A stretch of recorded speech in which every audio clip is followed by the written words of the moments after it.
اختیار کرنے پر آمادہ کیا جائے، لیکن اس دعوت میں انذار، تنبیہ اور ڈرانے کا رنگ زیادہ نمایاں پایا جاتا ہے، کیونکہ لوگ مخاطب ہیں یعنی اہل مکہ، انہیں سمجھاتے سمجھاتے ایک طویل زمانہ گزر چکا ہے، اور ان کی گراں گوشی، ہٹ دھرمی اور مخالفانہ ضد اس حد کو پہنچ چکی ہے کہ ان قریب پیغمبر کو ان سے مخاطبت بند کر کے دوسروں کی طرف رجوع کرنے کا حکم ملنے والا ہے، یعنی اب مکہ سے ہجرت کر کے مدینہ منورہ جانے کا وقت قریب آ رہا ہے۔ تو لہذا اس لیے اب ان کو آخری تحدید جو ہے نا، تنبیہ جو ہے، اس کے اندر جو ڈرانے کا انداز ہو بالکل واضح، اس میں شدت آ گئی، اس لیے تفہیمی انذار میں قبول رسالت کی دعوت دینے کے ساتھ ان کو یہ بھی بتایا جا رہا ہے کہ جو روش تم نے اپنے پیغمبر کے مقابلے میں اختیار کر رکھی ہے، ایسی ہی روش تم سے پہلے کی قومیں اپنے پیغمبروں کے مقابلے میں اختیار کر کے بہت برا انجام دیکھ چکی ہیں۔ پھر چونکہ ان پر حجت تمام ہونے کے قریب آ گئی ہے، اس لیے تقریر کے آخری حصے میں دعوت کا رخ ان سے ہٹ کر اہل کتاب کی طرف پھر گیا ہے، یعنی یہود و نصارہ کی طرف، اور ایک جگہ تمام دنیا کے لوگوں سے عام خطاب بھی کیا ہے، جو اس بات کی علامت ہے کہ اب ہجرت قریب ہے، اور وہ دور جس میں نبی صلی اللہ علیہ وسلم کا خطاب تمام تر اپنے قریب کے لوگوں سے ہوا کرتا ہے، وہ ہوگا، اور وہ وقت قریب آ گیا ہے۔ دوران تقریر میں چونکہ خطاب کا رخ یہود کی طرف بھی پھر گیا ہے، اس لیے ساتھ ساتھ دعوت رسالت کے اس پہلو کو بھی واضح کر دیا گیا ہے کہ پیغمبر پر ایمان لانے کے بعد اس کے ساتھ منافقانہ روش اختیار کرنے اور سم و طاعت کا عہد استوار کرنے کے بعد اسے توڑ دینے اور حق و باطل کی تمیز سے واقف ہو جانے کے بعد باطل پرستی میں مستغرق رہنے کا انجام کیا ہے۔ سورت کے آخر میں نبی صلی اللہ علیہ وسلم اور آپ کے صحابہ کو حکمت تبلیغ کے متعلق چند اہم ہدایات دی گئی ہیں، اور خصوصیت کے ساتھ انہیں نصیحت کی گئی ہے کہ مخالفین کی اشتعال انگیزیوں اور چیرہ دستیوں کے مقابلہ میں صبر و ضبط سے کام لیں، اور جذبات کے ہیجان میں مبتلا ہو کر کوئی ایسا اقدام نہ کرے جو اصل مقصد کو نقصان پہنچانے والا ہو۔ تو اس سورہ مبارکہ کا آغاز رسول اللہ صلی اللہ علیہ وسلم کو تسلی دینے سے ہوتا ہے کہ آپ کی ذمہ داری صرف یہ ہے کہ لوگوں کو اس کتاب کے ذریعے سے ہوشیار کریں تاکہ ان پر اللہ کی حجت قائم ہو جائے۔ آپ کی ذمہ داری نہیں کہ لوگ اسے قبول بھی کریں۔ اللہ پاک نے فرمایا الف لام میم صاد، یہ ایک کتاب ہے جو تمہاری طرف نازل کی گئی ہے، پس اے نبی تمہارے دل میں اس سے کوئی جھجک نہ ہو۔ اس کے اتارنے کی غرض یہ ہے کہ تم اس کے ذریعہ سے منکرین کو ڈراؤ اور ایمان لانے والوں کو نصیحت کرو۔ حرج کے لیے ذیق صدر کی اصطلاح بھی استعمال ہوئی ہے۔ قریش کو تنبیہ کی گئی ہے، مشرکین مکہ کو تنبیہ کی گئی کہ اس کتاب کو قبول کرو، ورنہ یاد رکھو تم سے پہلے کتنی قومیں رسولوں کی تکذیب کے جرم میں، رسولوں کو جھٹلانے کے جرم میں ہلاک ہو چکی ہیں، اور جب خدا کا عذاب آیا تو اس کے مقابل میں وہ کوئی بند نہ باندھ سکیں، بلکہ خود انہوں نے اپنے جرم کا اقرار کیا اور عذاب الہی کی پکڑ میں آ گئی۔ پھر تم پر ایک ایسا دن لازماً آنے والا ہے جس میں تم سے تمہاری ذمہ داریوں کی بابت پوچھا جائے گا، اور رسول سے اس کی ذمہ داریوں کے بارے میں پوچھا جائے گا۔ اس دن ہم سارا کچا چٹھا سب کے سامنے رکھ دیں گے۔ اس دن جو میزان عدل نصب ہوگی وہ ہر ایک کے اعمال تول کر بتا دے گی کہ کس کے پاس کتنا حق ہے اور کتنا باطل۔ اس دن فلاح صرف وہی پائیں گے جن کے پلڑے بھاری ہوں گے، باقی سب نامراد ہوں گے۔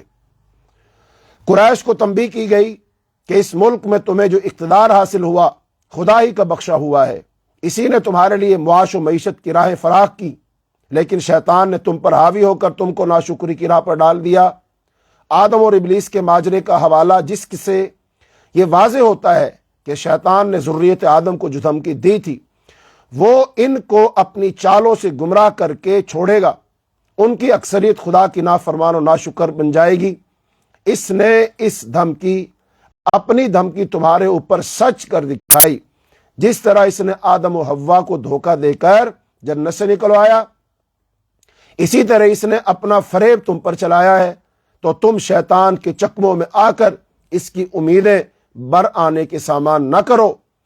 یہ تذکیر، یہ نصیحت کہ تم نے آدم کی اولاد ہو کر شیطان کی اس دشمنی کو یاد نہ رکھا جو اس نے تمہارے باپ کے ساتھ کی تھی۔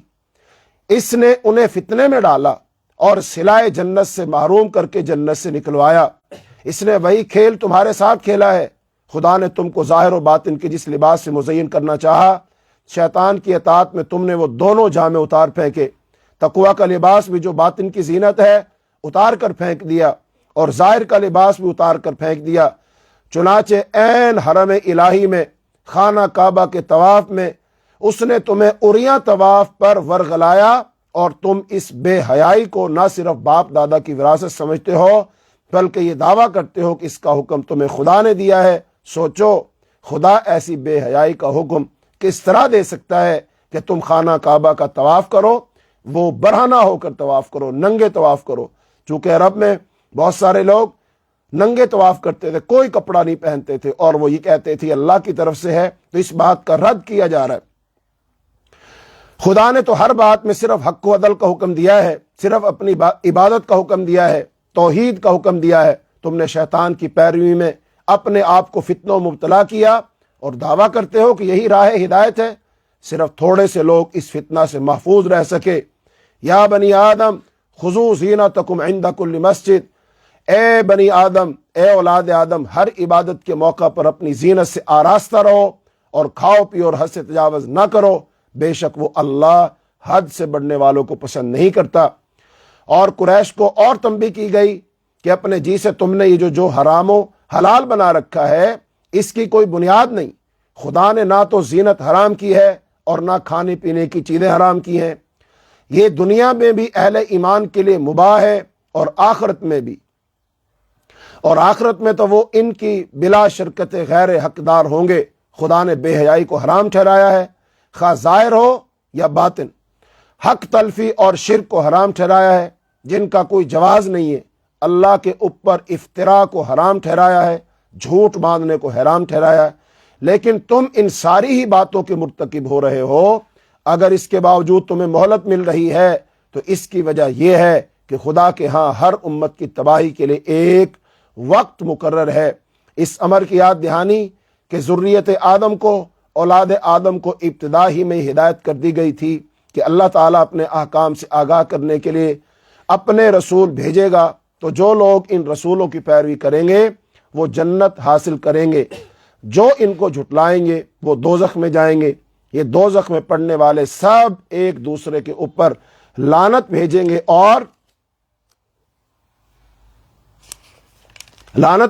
اور کسی طرح دوزخ سے نکلنا ان کو نصیب نہیں ہوگا۔ بس دوزخ کی آگ ہی ان کا اوڑھنا بچھونا بنے گی۔ البتہ جو اہل ایمان ہوں گے وہ جنت حاصل کریں گے، اور وہ باہم دیگر ایک دوسرے کی ملاقات سے مسرور، اللہ کی بخشی ہوئی نعمتوں پر شکر گزار ہوں گے۔ وہ اعتراف کریں گے کہ ہمیں جو کچھ خدا نے بخشا، اپنے رسولوں کی پیروی کے طفیل بخشا ہے۔ رسولوں نے جو کچھ فرمایا سب حرف بہ حرف سچ ثابت ہوا۔ پھر اہل جنت کا اہل دوزخ سے خطاب ہے، وہ خطاب کریں گے۔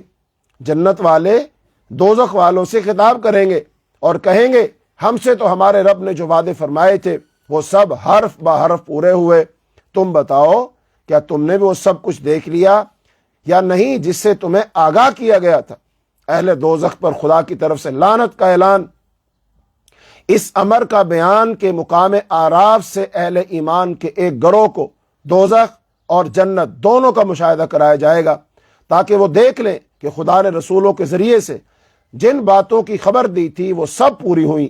اصحاب اعراف کی طرف سے اہل جنت کو مبارکباد اور اہل دوزخ کو ملامت۔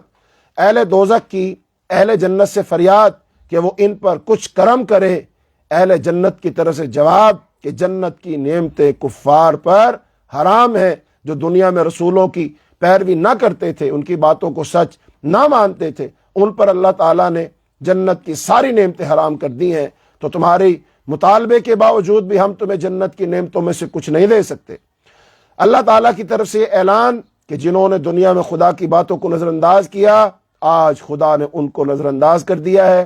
کفار کی طرف سے اپنی محرومی و بدبختی پر اظہار حسرت، اور پھر کفار قریش کو تنبیہ کہ خلق و امر سب خدا ہی کے اختیار میں ہے، مخلوق بھی اللہ کی ہے اور حکم بھی اللہ تعالیٰ کی چلے گا، یہ سب اللہ تعالیٰ کے اختیار میں ہے۔ تو امید و بیم ہر حالت میں اسی کو پکارو، زمین میں اس کی اصلاح کے بعد فساد نہ برپا کرو، قیامت آ کر رہنی ہے، موت کے بعد زندگی کا مشاہدہ تم اس کائنات میں برابر کر رہے ہو۔ خدا نے ہر پہلو سے اپنی آیات واضح فرما دی ہیں۔ قوم نوح، قوم ہود، قوم صالح، قوم لوط، قوم شعیب کے حالات و واقعات جو اس بات کا تاریخی ثبوت ہے کہ جو قومیں فساد فی الارض کی مرتکب ہوتی ہیں، زمین میں فساد پھیلاتی ہیں اور اپنے رسولوں کی دعوت اصلاح کی تکذیب کرتی ہیں، اللہ تعالیٰ ان کو صفائے ہستی سے مٹا دیتا ہے۔ اور پھر اس کے بعد قوموں کے ساتھ اللہ تعالیٰ جو معاملہ کرتا ہے، اس کے بعض بنیادی اصول اور بعض حکمتیں اور عبرتیں بیان ہوئی ہیں۔ قریش کو یہ تنبیہ کہ انہی کے خلف، انہی کے بعد آنے والے تم ہو، جو یہ قومیں تھیں جو پہلے گزری ہیں جن کا ذکر ہوا ہے 6 اقوام، انہی کے بعد تم آئے ہو، تم ان کے بعد آنے والے ہو۔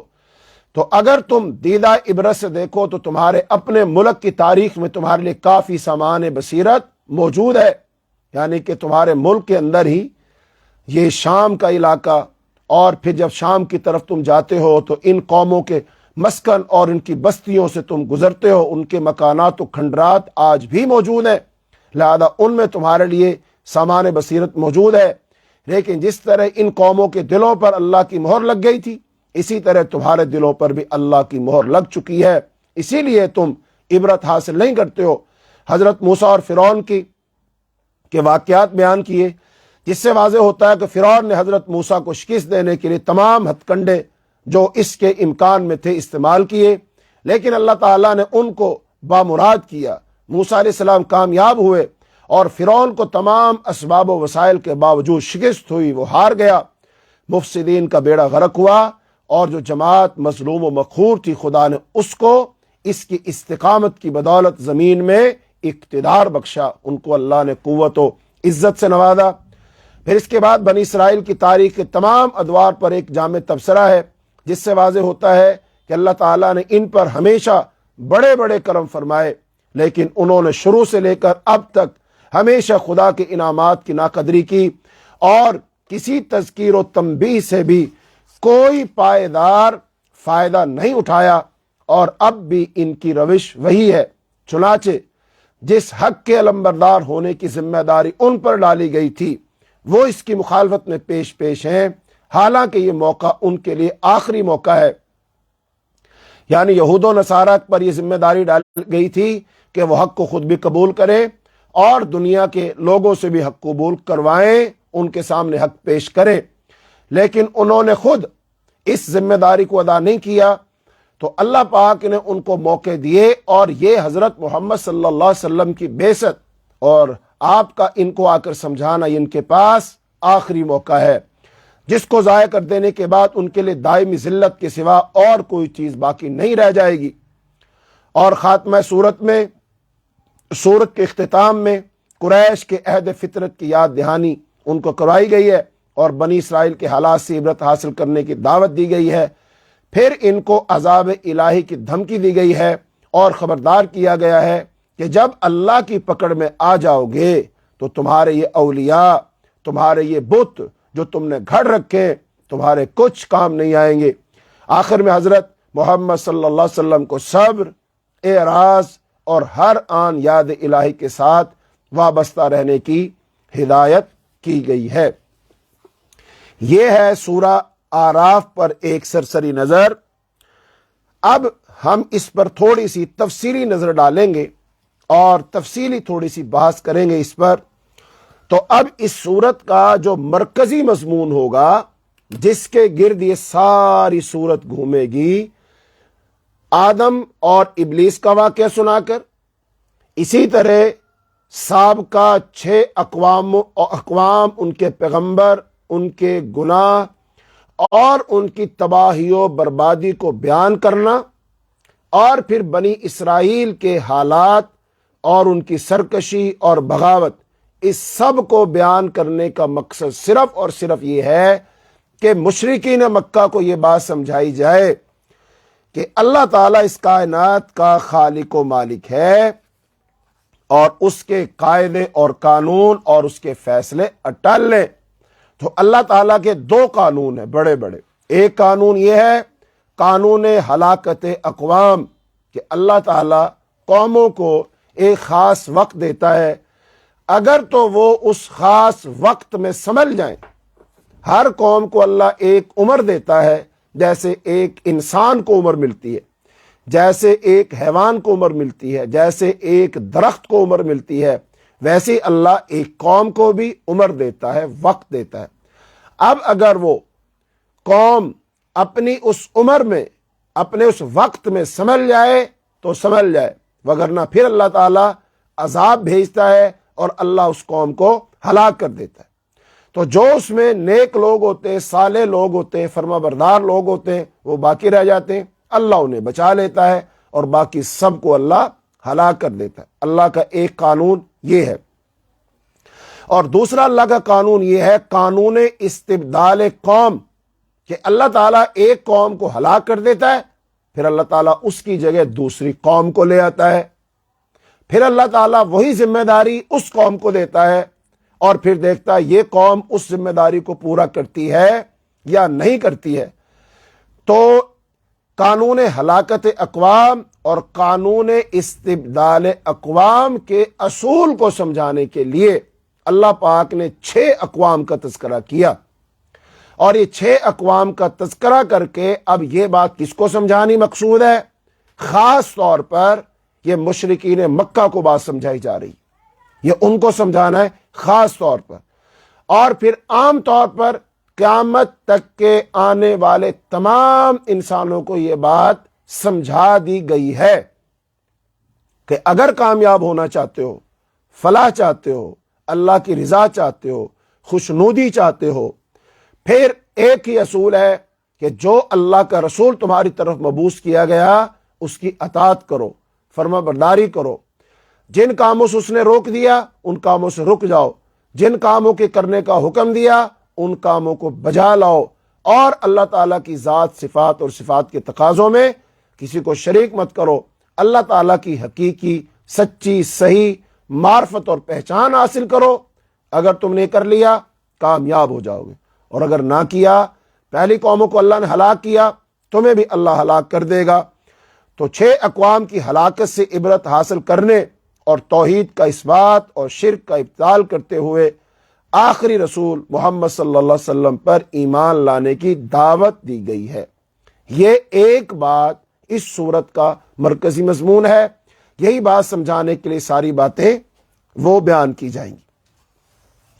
اب اس حوالے سے ایک بات یہ سمجھیے کہ اس سورت کا زمانہ نزول کیا ہے، کس زمانے میں نازل ہوئی؟ تو اس سورت کا زمانہ نزول ہے 11 نبوی سے لے کر 13 نبوی، تو یہ ہجرت سے پہلے کا واقعہ ہے۔ اب ظاہر بات ہے رسول اللہ صلی اللہ علیہ وسلم کو دعوت دیتے ہوئے، مکے والوں کو سمجھاتے ہوئے ایک لمبا عرصہ بیت گیا، تقریباً 12 سال بیت چکے ہیں۔ اچھا، اب اس عرصے میں مشرکین مکہ کی طرف سے رسول اللہ صلی اللہ علیہ وسلم کو جس مزاحمت کا سامنا کرنا پڑا اس کی مختلف شکلیں تھیں۔ آپ کو تکلیف بھی دی گئی، آپ کا مذاق بھی اڑایا گیا، آپ پر بہتان بھی لگایا گیا، اور آپ کے صحابہ کرام کو مارا پیٹا بھی گیا، قتل بھی کیا گیا، پھر صحابہ کرام کو ہجرت کرنی پڑی، حبشہ کی طرف گئے، یہ ساری باتیں۔ تو لہٰذا اس میں رسول اللہ صلی اللہ علیہ وسلم کو بھی تسلی دی جا رہی ہے، اور صحابہ کرام کو بھی تسلی دی جا رہی ہے۔ وہ تسلی کیا ہے؟ وہ تسلی یہ ہے کہ دیکھو، تم یہ مت سمجھنا تمہارے ساتھ جو کچھ ہو رہا ہے اللہ اس سے بے خبر ہے، اللہ کو اس کا پتہ نہیں ہے، یا اللہ تعالیٰ تمہاری حمایت نہیں کرے گا، یا اللہ تعالیٰ ان کفار کو سزا نہیں دے گا، یہ مت سمجھنا۔ بس ہر ایک کا نا ایک امتحان ہے، یہ زندگی ساری کی ساری امتحان ہے، وہ بھی ایک امتحان سے گزر رہے، آپ لوگ بھی امتحان سے گزر رہے، وہ ناکام ہو رہے اور آپ نے کامیاب ہونا ہے۔ اللہ نے موت و حیات کو بنایا اس لیے ایک اللہ تعالیٰ امتحان لے سکے کہ اچھے عمل کرنے والا کون ہے، جیسا کہ اللہ نے سورہ ملک میں فرمایا تبارک الذی بیدہ الملک وہو علی کل شیء قدیر الذی خلق الموت والحیات لیبلوکم ایکم احسن عملا۔ اللہ صرف یہ دیکھنا چاہتا ہے کہ اچھے عمل کرنے والا کون ہے۔ لہذا یہ وہ زمانہ ہے جب رسول اللہ صلی اللہ علیہ وسلم کے قتل کے منصوبے ہو رہے تھے۔ قریش مکہ کو قوموں کی ہلاکت کی تاریخ اور اس کے اسباب بتا کر تنبیہ کی گئی کہ ان کا انجام بھی ہلاکت ہو سکتا ہے۔ سورت کے آخر میں رسول اللہ صلی اللہ علیہ وسلم اور اہل ایمان کو صبر و استقامت کی ہدایت دی گئی ہے کہ بالآخر فتح تمہاری ہی ہونی ہے، کامیاب تم نے ہی ہونا ہے۔ لہذا اب اس میں سورت میں ہلاکت اقوام سے عبرت، تو اللہ تعالیٰ نے قوموں کی تاریخ تھوڑی تھوڑی بیان کرتی ہے، اور آیت نمبر 4 میں یہ بات ارشاد فرمائی ہے کہ قوموں کی تاریخ ہلاکت سے عبرت حاصل کرنے کا مشورہ دیا گیا ہے۔ اللہ تعالیٰ نے انہیں اچانک ہلاک کیا جب وہ سو رہے تھے یا دن میں قیلولہ کر رہے تھے۔ آیت نمبر 4 میں فرمایا وَكَمْ مِنْ قَرْيَةٍ أَهْلَكْنَاهَا فَجَاءَهَا بَأْسُنَا بَيَاتًا أَوْ هُمْ قَائِلُونَ۔ پھر مندرجہ ذیل 6 قوموں کی ہلاکت کا ذکر کیا گیا، ان کے جرائم بھی گنوائے گئے اور طریقہ ہلاکت کی وضاحت بھی کی گئی۔ قوم نوح کی ہلاکت 3500 سال قبل مسیح قوم نوح کو ان کی تکذیب کے جرم میں غرق کیا گیا۔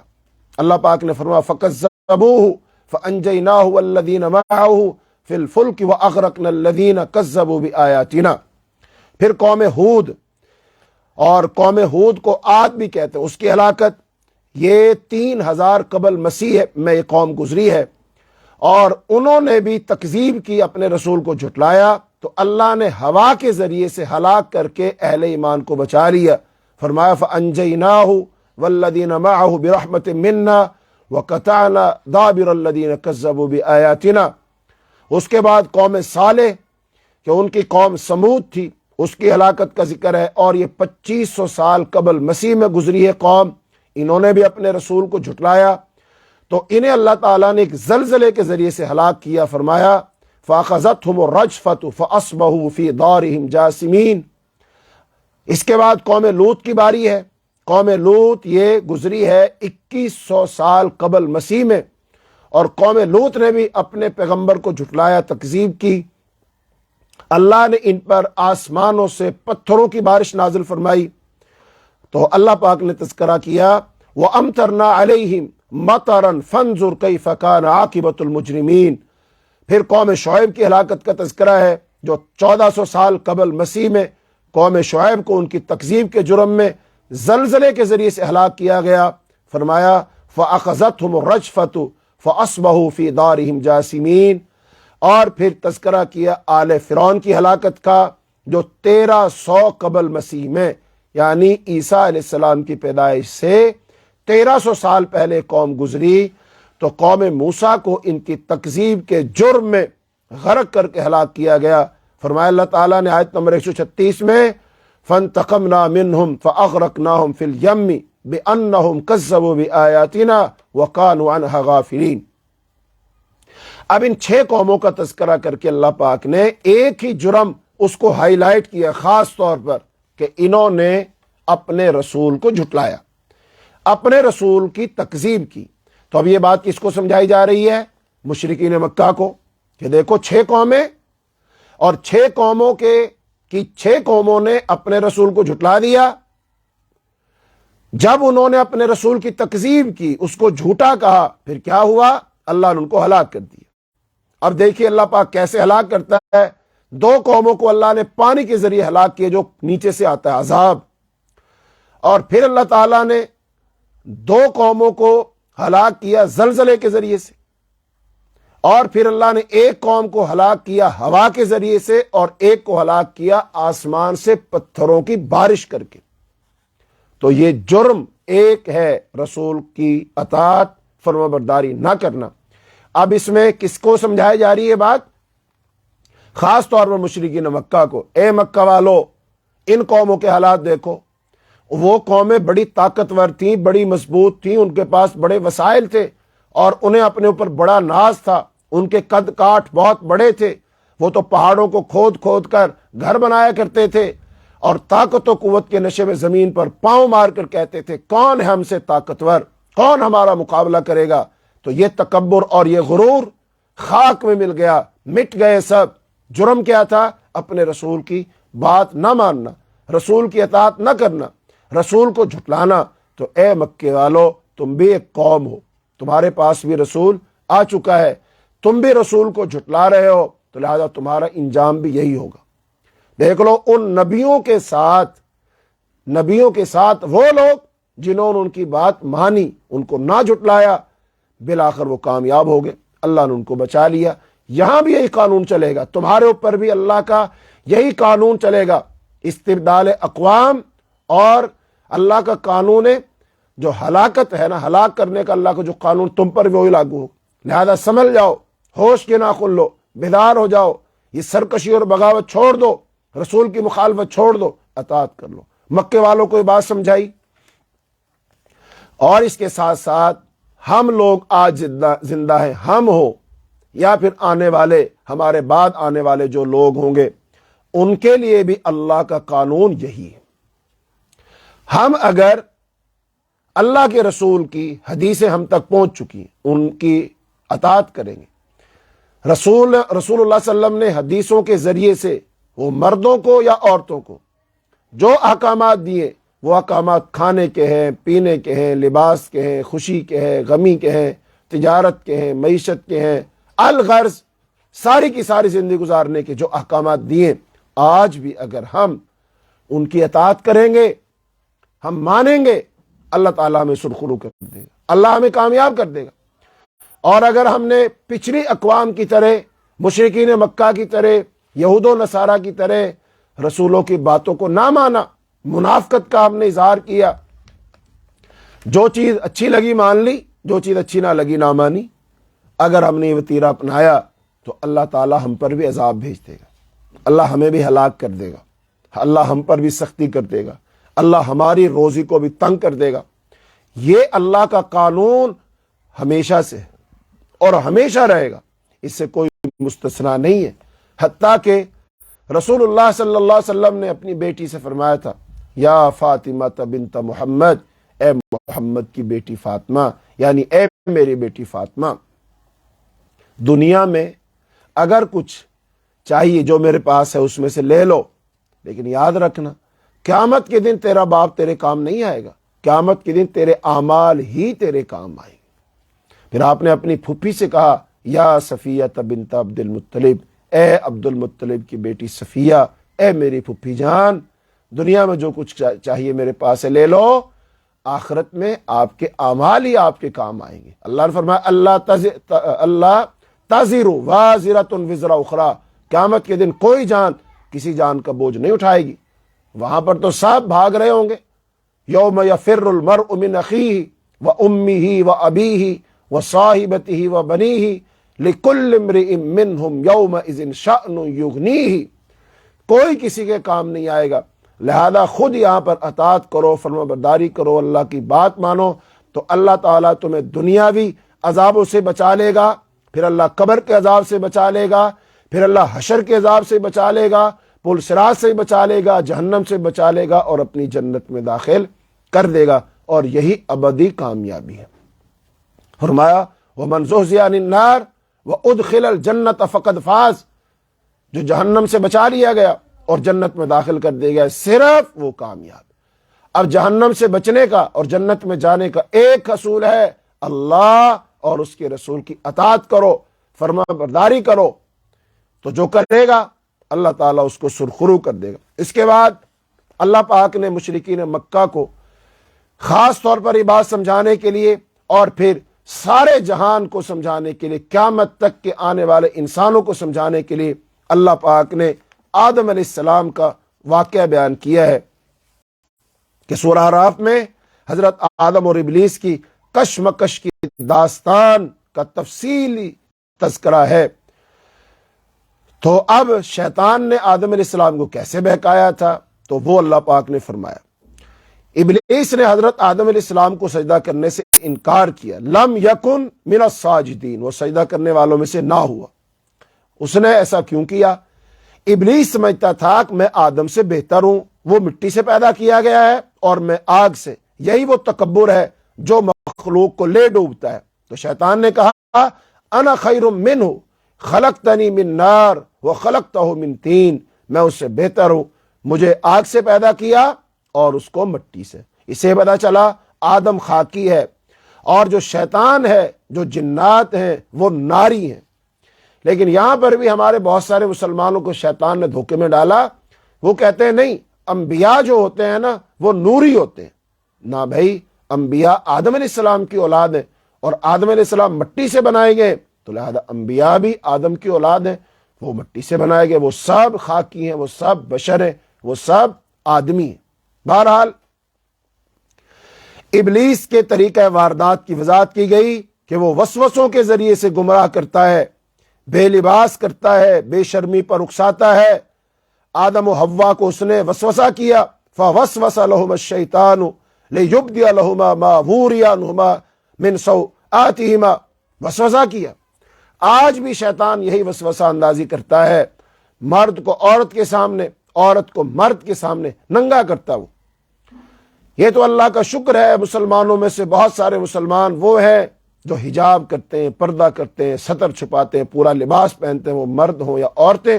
یہ اللہ کا شکر ہے اور یہ فطرت کے عین مطابق زندگی گزارتے ہیں. باقی دنیا میں بے حیائی ہے، بے پردگی ہے. مرد وہ بھی ننگا ہونا چاہتا ہے، عورت کو وہ ننگا دیکھنا چاہتا ہے، عورت ننگی ہونا چاہتی ہے. لہذا لوگ برہنہ پھرتے اور اس کو وہ آزادی کا نام دیتے ہیں، اس کو تہذیب کا نام دیتے ہیں، اس کو وہ خوبصورتی کا نام دیتے ہیں. اب جو اللہ کے اصول و ضوابط کو توڑ کر کوئی شخص اپنے لیے سکون اور سرور اور خوشی اور آزادی ڈھونڈے گا، سمجھ لیجئے وہ شیطان کا شکار ہو چکا. شیطان اس کو گمراہ کر دیا. لہذا اللہ پاک نے فرمایا وہ وسوسہ اندازی کرتا ہے. پھر حضرت آدم اور حوا کو ابلیس نے جھانسا دیا کہ اللہ تعالیٰ نے آپ دونوں کو اس درخت کے پاس جانے سے صرف اس لیے روکا ہے کہ اس طرح آپ دونوں فرشتے بن جائیں گے اور آپ دونوں کو حیات دوام، حیات جاوداں، ہمیشہ ہمیشہ کی زندگی مل جائے گی. یہ شیطان نے بات ڈالی. فرمایا اللہ پاک نے اس کا قول نقل کیے، ما نہاکما ربکما ان ہذہ الشجرۃ الا ان تکونا ملکین او تکونا من الخالدین. اب یہ اللہ پاک بتا رہے کہ شیطان گمراہ کیسے کرتا ہے. شیطان سبز باغ دکھاتا ہے. شیطان جو حقیقت نہیں ہوتی اس کو حقیقت بنا کے دکھاتا ہے. اچھا اب یہ بتائیے، سوچیں آپ، آدم علیہ السلام کو اللہ پاک نے کہا تھا کہ میں تمہیں جنت سے نکال دوں گا؟ نہیں کہا تھا. پھر شیطان نے وسوسہ کیوں ڈالا کہ بھائی تم جنت سے نکال دیے جاؤ گے، میری بات مانو تاکہ ہمیشہ ہمیشہ یہاں رہ جاؤ. ایک بات. دوسری بات، آدم علیہ السلام سے اللہ پاک نے کب کہا تھا تم کمتر ہو اور فرشتے افضل ہوتے ہیں؟ یہ تو اللہ نے کہا ہی نہیں، بلکہ اس کے الٹ معاملہ ہوا تھا. کیا؟ جب اللہ پاک نے آدم علیہ السلام کو بنا دیا اور فرمایا فرشتوں سے جب میں اس میں روح پھونکوں تم سب کے سب نے اس کو سجدہ کرنا ہے، تو آدم علیہ السلام میں اللہ نے روح پھونکی اور آدم علیہ السلام کو سارے فرشتوں نے سجدہ کیا. اب لہذا اس میں کس کو عزت دی جا رہی ہے؟ عزت تو آدم کو مل رہی ہے، برتری تو آدم کو مل رہی ہے، سجدہ تو آدم کو ہو رہا ہے اور یہ تعظیمی سجدہ ہے اور یہ اللہ نے حکم دیا. لہذا آدم تو پہلے ہی افضل ہے. پھر آدم علیہ السلام کو اللہ نے علم عطا کیا، وعلم آدم الاسماء كلها ثم عرضهم على الملائكة فقال انبئوني باسماء هؤلاء. آدم علیہ السلام کو اللہ نے علم سکھایا، فرشتوں کو نہیں سکھایا. پھر اللہ نے فرشتوں سے کہا بتاؤ ان چیزوں کے بارے میں نام بتاؤ. انہوں نے کہا یا اللہ ہمیں تو نہیں پتا، سبحانک لا علم لنا الا ما علمتنا، ہمیں تو صرف اتنا ہی پتا جتنا تو ہمیں سکھائے. پھر اللہ پاک نے آدم علیہ السلام سے کہا ان کے نام ان کو بتاؤ، تو بتا دیے. اس مقابلے میں کون جیتا؟ آدم جیتا. اچھا جیتا کیسے؟ جیتا نہیں، جتوایا ہے. کیا جتوایا ہے؟ وہ علم اللہ نے آدم کو دیا اور فرشتوں کو نہ دیا، تو اس کا مطلب اللہ علم دے رہا ہے.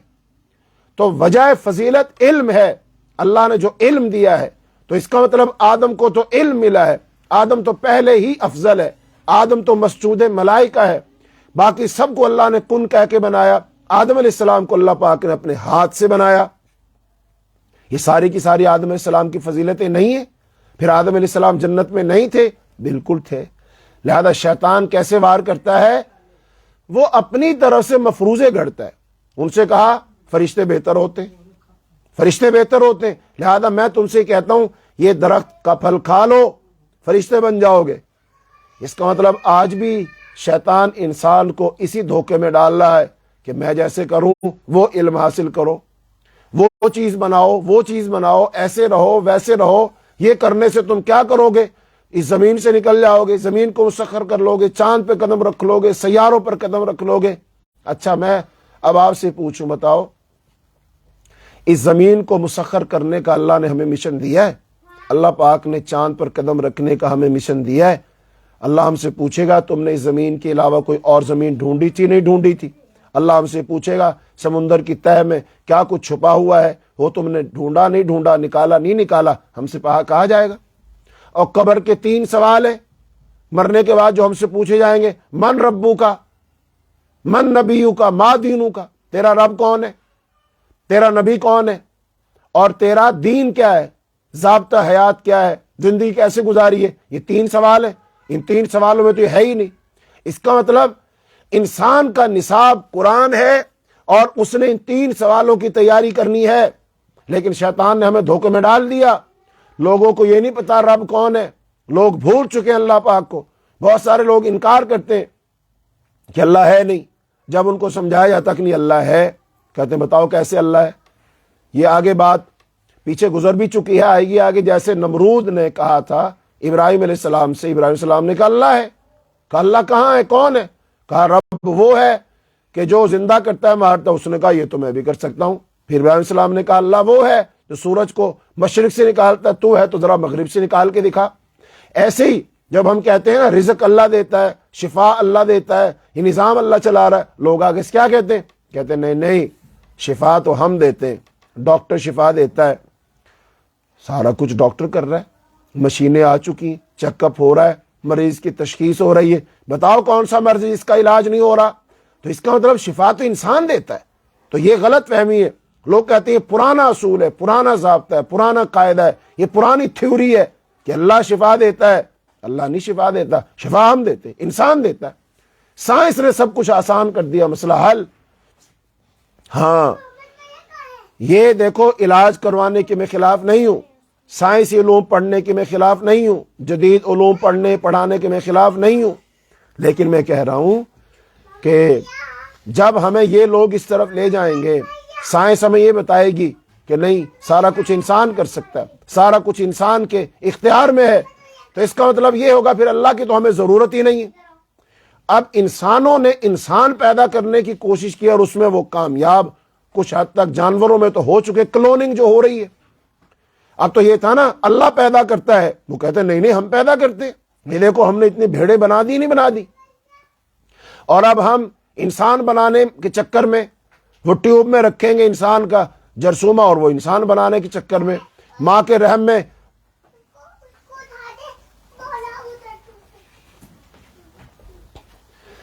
تو اب انسان یہ سارے دعوے کر رہا ہے، اور ان سارے دعووں کے پیچھے اگر انسان کے پاس عقیدہ توحید نہ ہو تو انسان سیدھا الحاد میں جا گرتا ہے، اللہ کا انکار ہی کر دیتا ہے، کہتا ہے اللہ کہاں ہے، یہ تو ہم انسان کر رہے ہیں۔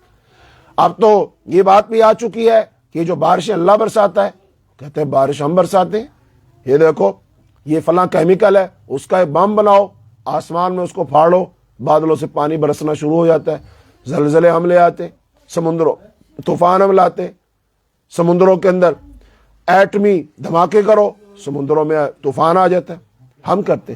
یہ شیطان آہستہ آہستہ کس طرف لے جا رہا ہے؟ کہہ رہا ہے انسان یہ بھی تو کرتا ہے، یہ بھی تو کرتا ہے، یہ بھی تو کر سکتا ہے، یہ بھی تو کر سکتا ہے، یہ بھی تو بنا سکتا ہے، وہ بھی تو بنا سکتا ہے، تو پھر خالق کون ہے؟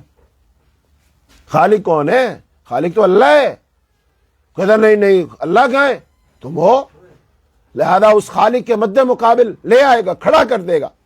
جیسے آدم علیہ السلام سے اس نے یہ باتیں ڈالی کہ دیکھو تم ہمیشہ ہمیشہ کی زندگی چاہتے ہو یہ کھاؤ، تم افضل ہونا چاہتے ہو یہ کھاؤ، میری بات مانو، ایسے ہی وہ شیطانوں کو وسوسے میں ڈال رہا ہے، تو قبر کے اندر یہ نہیں پوچھا جائے گا انسان تم نے یہ کیا نہیں کیا، انسان قبر میں یہ پوچھا جائے گا تیرا عقیدہ کیا تھا، تو کس کو رب مانتا تھا، تیرا الہ کون تھا، معبود کون تھا، مسجود کون تھا، پیغمبر تیرا کون تھا، پھر تیرا دین کیا تھا، کس کے مطابق تو نے زندگی گزاری، حلال و حرام کی پابندی کی نہیں کی۔ تو یہ ساری باتیں قبر میں پوچھی جائیں گی۔ لہٰذا یہ تو پوچھا نہیں جائے گا تو سائنسدان بنا نہیں بنا، تو ڈاکٹر انجینئر بنا نہیں بنا، نہیں پوچھا جائے گا۔ اس کا مطلب پھر سب سے ضروری اور اہم علم جس کے بغیر انسان کی نجات ناممکن ہے، وہ کس کا علم ہے؟ وہ اللہ تعالیٰ کی ذات کا علم ہے، اللہ تعالیٰ کی صفات کا علم ہے، اللہ تعالیٰ کی حقیقی معرفت اور پہچان کا علم ہے۔ وہ رسول اللہ صلی اللہ علیہ وسلم کی شخصیت کو، آپ کی رسالت و نبوت کو جاننا، پہچاننا، آپ کا مقام مرتبہ کیا ہے، یہ علم حقیقی علم ہے۔ اس لیے یہ وہ علم ہے جس کا جاننا انسان پر فرض ہے، لیکن ہمارے اسکولوں میں ہمیں مضامین لکھ کر یہ بتا دیا گیا کہ جو بھی علم حاصل کر رہا ہے اس کی ساری فضیلت یہ ہے۔ ارے بھائی، فضیلت اس علم کی ہے جو علم تمہیں اللہ سے ملاتا ہے۔ یہاں پر فرق کرنا چاہیے، علم کیا ہے اور علم کیا نہیں ہے۔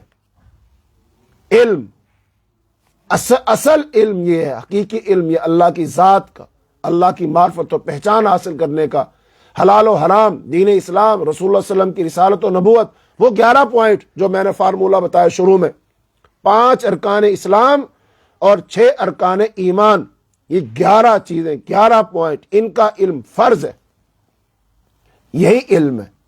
اچھا، اس کے علاوہ جو ہے وہ کیا ہے؟ اس کو تو آرٹ کہتے ہیں، وہ تو فنون ہے۔ آرٹ کسی کہتے ہیں پیشہ۔ پیشہ کیا ہوتا ہے؟ جس کے ذریعے سے انسان روزی روٹی کماتا ہے۔ تو یہ باقی سارے کے سارے فنون ہیں، یہ آرٹ ہے، اس کے ذریعے سے ہم روزی روٹی کماتے ہیں۔ علم کون سا ہے؟ جس سے اللہ کی معرفت حاصل ہوتی ہے، جس سے نبی صلی اللہ علیہ وسلم کی معرفت حاصل ہوتی ہے، جس سے حلال و حرام کا پتہ چلتا ہے، جس سے توحید اور شرک کا پتہ چلتا ہے، جس سے پتہ چلتا ہے اچھائی اور برائی کیا ہے، ضلالت اور حق کیا ہے، سنت اور بدعت کیا ہے۔ یہ اصل علم ہے۔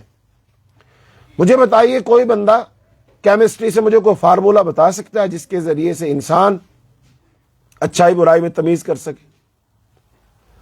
کوئی ریاضی کا کلیہ بتا دو، کوئی فزکس کا نومیریکل بتا دو مجھے، جس میں لکھا ہو کہ انسانوں کی اصلاح ایسے ہو سکتی ہے، انسان اچھا ایسے ہو سکتا ہے، جس سے اچھائی برائی میں تمیز ہو جائے، جس سے انسان کو فرمانبردار بنا دے، جس میں لکھا ہو کہ ماں باپ کا یہ حق ہے، ماں باپ کا یہ ادب احترام ہے، میاں کے یہ حقوق ہے، بیوی کے حقوق ہے، اولاد کے یہ حقوق ہے، پڑوسیوں کے حقوق ہے۔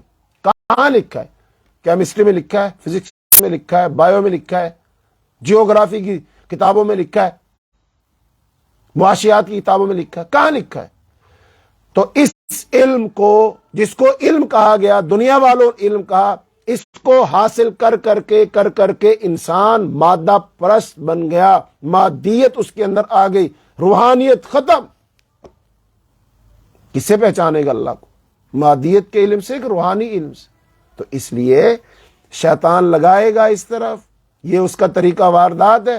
اور جو لوگ اس طرف چلتے ہیں ان کو کیا ملتا ہے؟ اچھا گھر مل جائے، گاڑی مل جائے، جاب مل جائے، پیسہ مل جائے، وہ سمجھتے ہیں بھئی زندگی بہت اچھی گزر رہی ہے، بہت سیٹ ہوں ماشاءاللہ میں۔ ہاں بھائی، تو سیٹ ہونا اسی چیز کا نام ہے نا۔ اس کے پاس اللہ کی معرفت اور پہچان کا علم ہے نہیں ہے، حلال و حرام کا علم ہے نہیں ہے، جائز ناجائز کا علم ہے نہیں ہے۔ بس وہ سمجھ رہا ہے میں کامیاب ہوں، جاب ملی ہوئی ہے، نوکری ملی ہوئی ہے، اچھے پیسے کما رہا ہوں، اچھے کھا رہا ہوں، بچے اچھے اسکول میں پڑھ رہے ہیں، مستقبل روشن ہے، کوئی مسئلہ نہیں ہے۔ بالکل، تو یہ ہم مطمئن ہیں۔ تو کیا اس سے مطمئن ہو جانا چاہیے؟ کیا یہی کامیابی ہے؟ ہم اسی لیے پیدا ہوئے ہیں، ہماری زندگی کا مقصد یہی ہے، ہم سے یہی پوچھا جائے گا؟ نہیں، ہمارا مقصد یہ نہیں۔ یہ شیطان نے ہمیں دھوکے میں ڈال دیا، شیطان نے مزین کر دیا ہمارے اعمال، شیطان نے لگا دیا ہمیں اس میں، اصل مقصد سے بھلا دیا ہم کو۔ تو آدم علیہ السلام کو دیکھیے کیسے اس نے رستے سے ہٹایا، کیسے باتیں دماغ میں بٹھائی، کہنے لگا میں تمہارا خیر خواہ ہوں، میں جو تمہیں باتیں بتا رہا ہوں یہ بڑی راز کی باتیں ہیں، یہ باتیں وہ ہیں جو کسی کو پتہ نہیں ہے، چونکہ میں تو تمہارا خیر خواہ ہوں، میں تو تمہیں بتا رہا ہوں۔ اچھا دیکھو تم عمل کرو نہ کرو، مجھے اس سے کیا ہے؟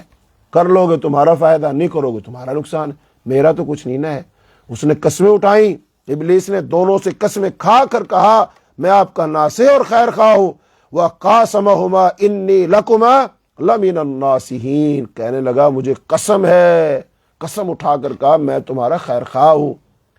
آج دنیا میں جو کفار ہیں، ملحدین ہیں، ان کی NGOs ہیں، ان کے ادارے ہیں، یہ یہی بات سمجھا رہے ہیں کہ ہم انسانیت کے خیر خواہ ہیں، ہم اس دنیا کے خیر خواہ ہیں، ہم اس دنیا میں امن اور سکون چاہتے ہیں، ہم نے ترقی کی ہے، ہمارے رستے پر چلو، ہماری ہدایت پر عمل کرو، لہذا تمہاری زندگی میں سکون ہی سکون آ جائے گا، خیر ہی خیر، بھلائی بھلائی آ جائے گی، ساری ٹینشنیں تمہاری ختم ہو جائیں گی، بس تم ہماری بات مانو، ہمارے پیچھے چلو، ہم نے ترقی کی ہے نا، ہم کامیاب ہوئے نا، آ جاؤ ہمارے پیچھے۔ یہ بالکل وہی دین سے بیزار کرنے والے لوگ ہیں جو دین سے بیزار کر رہے ہیں اور کہتے ہیں یہ دین وین کی باتیں چھوڑو، یہ سب تصوراتی باتیں ہیں، یہ کہانیاں ہیں، مذہب تو شدت پیدا کرتا ہے، یہ تو آدمی کو ٹیررسٹ بناتا ہے، بنیاد پرست بناتا ہے، اس سے تو انسان متشدد ہو جاتا ہے کہ بس یہ حلال ہے، یہ کام کرو، یہ حرام ہے، یہ تم نہیں کر سکتے۔ یہ حلال و حرام کی پابندیاں کیا ہیں؟ یہ تو انسان کی اپنی مرضی ہے، جو چاہے کھائے، جیسے چاہے پیے، مکمل آزاد ہے انسان، اس کو پوری فریڈم ہے، آزادی، اس کو فریڈم آف ایکسپریشن ہے، فریڈم آف لائف ہے، ہر قسم کی اس کو آزادی حاصل ہے، لہذا ہم آزاد۔ بتائیے ہم آزاد ہیں؟ ایک مسلمان آزاد ہوتا ہے؟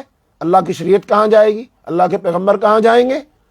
لہذا ان کو ہم نے خیر خاص جان لیا، واقعی سمجھ لیا، انہوں نے ہمارے لیے سفر کرنے کے لیے ہوائی جہاز جو بنا دیا، ہم نے کہا وہ خیر خواہ ہیں، بحری جہاز جو بنا دیا وہ خیر خواہ ہیں، اب یہ موبائل اور لیپ ٹاپ بنا دیا، ہم سمجھتے ہیں وہ بڑے خیر خواہ ہیں، انہوں نے علاج کرنے کی مشینیں جو ایجاد کر دی، ہم سمجھتے ہیں وہ ہمارے خیر خواہ ہیں، بہت ساری میڈیسن جو بتا دی، ہم سمجھتے ہیں وہ خیر خواہ ہیں۔ خیر خواہی یہ ہے، پیغمبر نے تو کوئی ہسپتال نہیں بنایا تھا، پیغمبر نے تو کوئی جہاز نہیں بنایا تھا، پیغمبر نے تو کوئی موبائل لیپ ٹاپ نہیں بنایا تھا، پیغمبر خیر خواہ نہیں تھا؟ اور خدا کے لیے یہ سمجھو خیر خواہی ہے کیا؟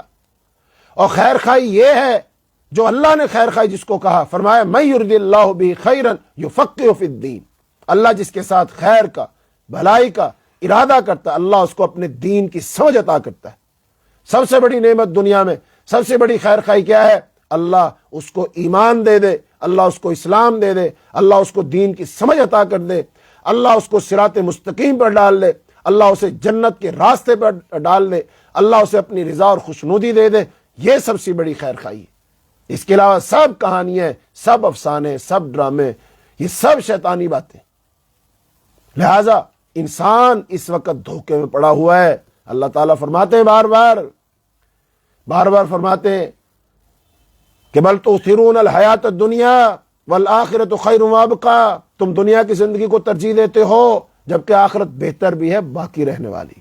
اللہ فرماتے ہیں تمہیں دنیا کی زندگی نے دھوکے میں ڈال دیا ہے، دھوکے میں ڈال دیا ہے، ہم دھوکے میں پڑ گئے، بالکل ایسے جیسے آدم علیہ السلام کو شیطان نے دھوکے میں ڈالا۔ اللہ نے یہ بات آدم علیہ السلام کا واقعہ قرآن پاک میں جگہ جگہ بیان کیا، اور ایک جگہ تو اللہ نے فرمایا یا بنی آدم لا یفتننکم الشیطان کما اخرج ابویکم من الجنہ ینزع عنہما لباسہما لیریہما سوآتہما انہ یراکم ہوا وقبیلہ من حیث لا ترونہم انا جعلنا الشیاطین اولیاء للذین لا یؤمنون۔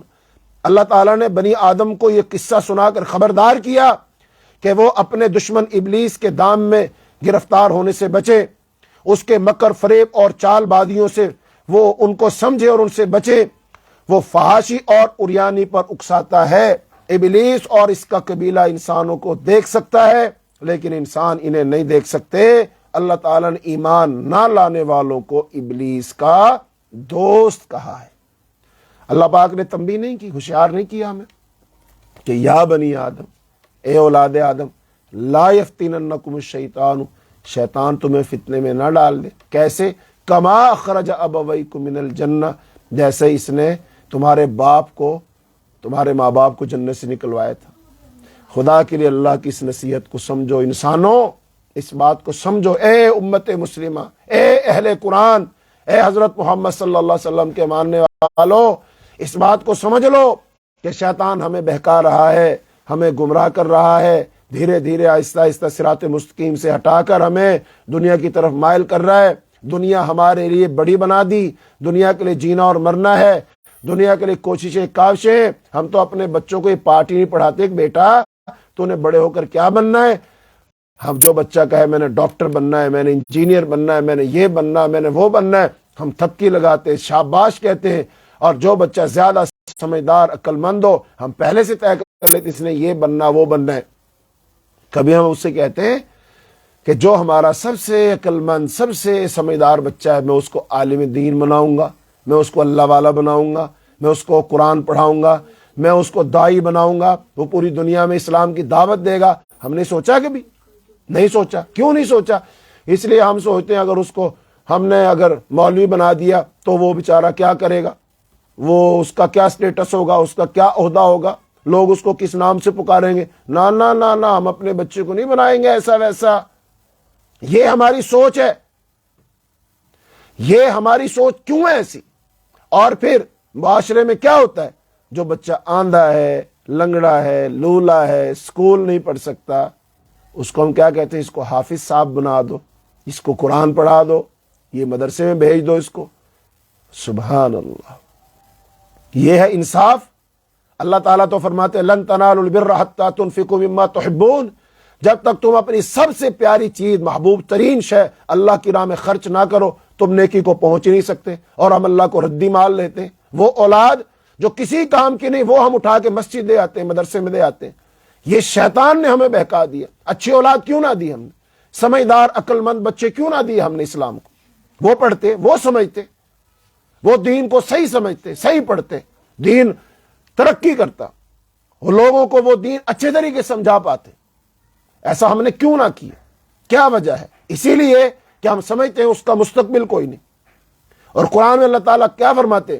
وَمَنْ أَحْسَنُ قَوْلًا مِمَّنْ دَعَا إِلَى اللَّهِ، اس آدمی سے اچھی بات کس کی ہو سکتی ہے جو اللہ کی طرف بلاتا ہے، جو داعی ہے۔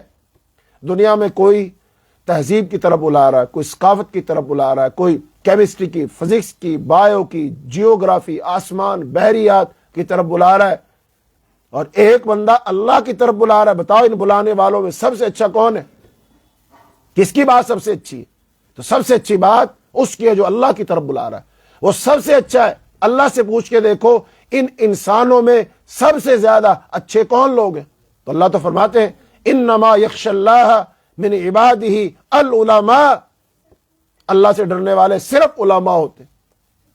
سب سے بڑا درجہ ان کا ہے جن کو اللہ نے یہ علم دیا۔ نبی صلی اللہ علیہ وسلم نے ارشاد فرمایا ایک عالم کی فضیلت ایسے ہے جیسے تمام تاروں میں، آسمان کے تاروں میں چاند کی فضیلت ہوتی ہے، ایسے فضیلت عالم کی۔ عالم کا سونا عابد کا عبادت کرنا برابر ہے، بلکہ اس کا افضل ہوتا ہے۔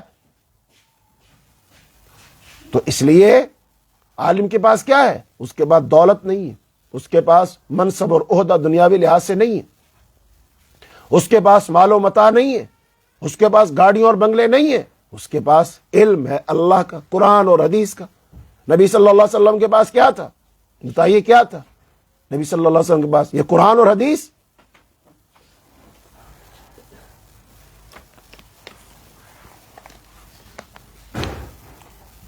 کیوں یہ کٹ گیا؟ دیکھو وہاں سے چل رہا ہے، صحیح ہے، یہاں سے بند ہو گیا یار۔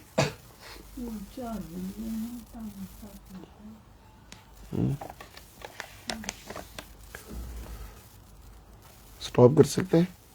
نہیں فنش ہوگا، کر دو، کر دو۔